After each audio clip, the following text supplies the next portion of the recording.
지금 코로나19 방역 때문에 직접 묘소를 참배할 수는 없었지만 그분과 처음 정치권에서 만난 옛 인연이 생각났습니다.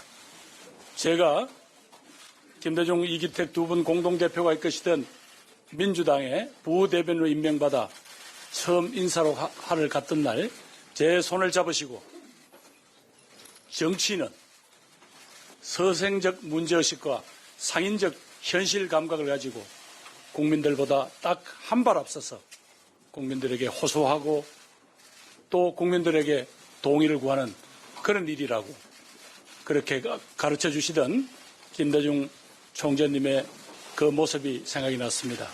그 뒤로 30년 동안 저는 바로 그런 김대중 총재의 가르침에 따르는 그런 정치를 하고 여기까지 왔습니다.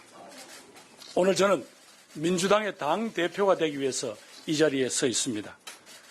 전국에서 골고루 사랑받는 그런 정당의 당대표가 되는 것, 그것이 저희 옳은 정치적 꿈이었습니다.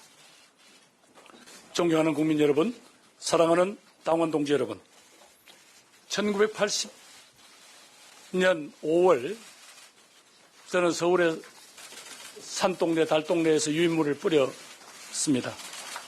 광주가 죽어가고 있습니다. 광주를 살려야 합니다. 1980년 5월 광주의 그 경험은 저의 인생을 근본적으로 바꿔놓았습니다. 박정희 정권, 전두환 정권, 노태우 정권에 걸쳐서 3번의 감옥 생활을 했습니다만 그 뒤로 저는 가난하고 힘든 사람의 벗이 되겠다. 또 그들 곁에 있어야 되겠다는 저희 사회적 정치적인 제 뜻을 지킨 채 오늘 이 자리까지 와 있습니다. 대구에서 지난 8년간 4번의 선거에 출마했습니다. 3번 떨어지고 한 번밖에 당선되지 못했습니다만은 저는 우리 정치를 가로막고 있는 이 지역주의라는 암덩어리, 이 암덩어리를 정말 깨기 위하여 혼신의 힘을 다했습니다. 김대중 대통령이 걸어갔던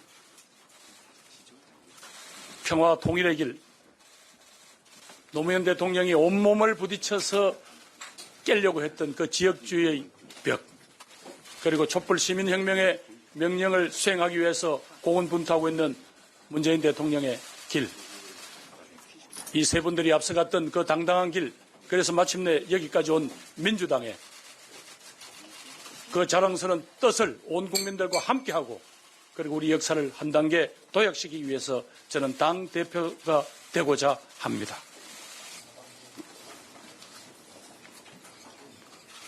저는 오늘 2년간 당을 책임지고 가야 할 민주당 당대표의 엄중한 책임에 대해서 다시 생각해 봅니다.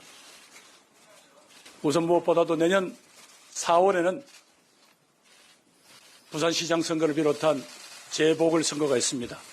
문재인 정부 마지막 1년을 남겨두고 치러지는 선거입니다.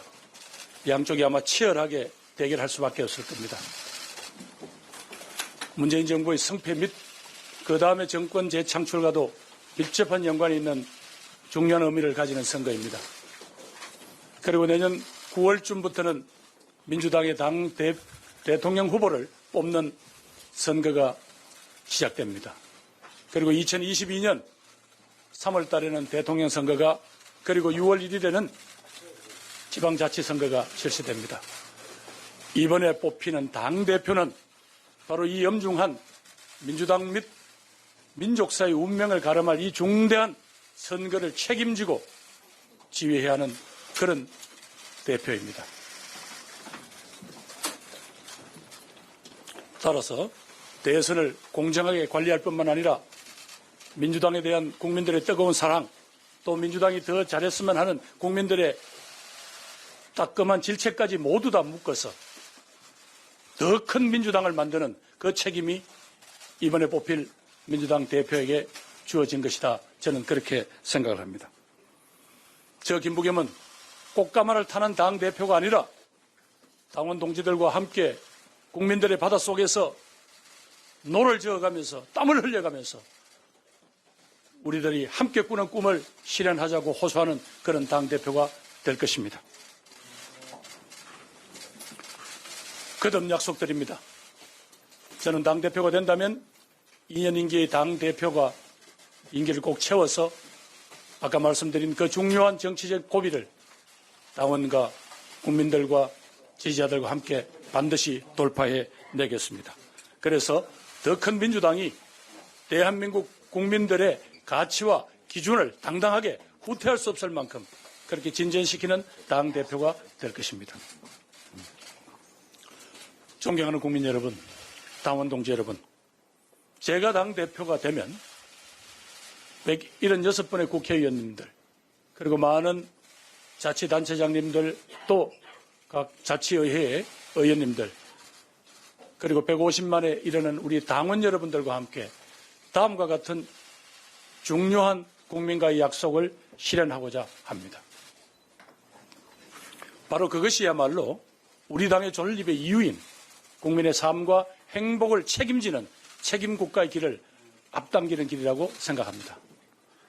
첫 번째, 코로나19 사태가 지금 우리 국민들을 괴롭히고 있습니다. 이것을 극복할 뿐만 아니라 그 이후에 대한민국을 준비하는 그런 역할을 하겠습니다. 많은 전문가들이 코로나19 이후의 우리들의 삶은 근본적으로 달라질 것이라고 합니다. 뭔가 전환기의 새로운 발상의 전환과 준비와 변혁이 필요하기 때문입니다. 특히 무엇보다도 이번에 코로나19 사태 때 가장 취약한 부분은 국가가 책임을 질 수밖에 없습니다. 전 국민 고용보험제도 도입 등 튼튼한 사회 안전망을 지금 시급히 준비해야 됩니다. 그리고 정치권 및 사회 일각에서 제기된 기본소득 도입 문제에 대한 토론에 들어가서 중장기적으로 대한민국 사회가 합의할 수 있는 수준을 빨리 도출해내야 하고 그것이야말로 코로나19 이후에 다시 이 아픔 속에서 가장 상처가 큰 국민들을 보담 쌓는 그런 중요한 일이라고 생각합니다. 두 번째는 지금 가장 뜨거운 쟁점이 되고 있습니다만 검찰개혁을 완수하겠습니다. 저는 행정안전부 장관 시절 박상기 법무장관, 조국 민정수석과 함께 검경수사권 조정 등 검찰개혁안을 정부안을 마련한 바가 있습니다. 핵심은 국민의 인권을 잘 보장하기 위한 어떤 제도가 필요한가에 있습니다.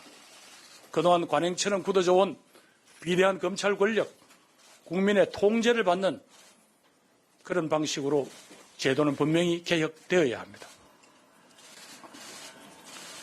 저는 최근 검찰 일부에서 일어나고 있는 여러 가지 행동에 대해서 국민들은 바로 당신들의 그런 행동이 그 노무현 대통령을 죽음으로 몰고 갔다라는 것을 잊지 않고 있다는 그런 경고를 드리고 싶습니다.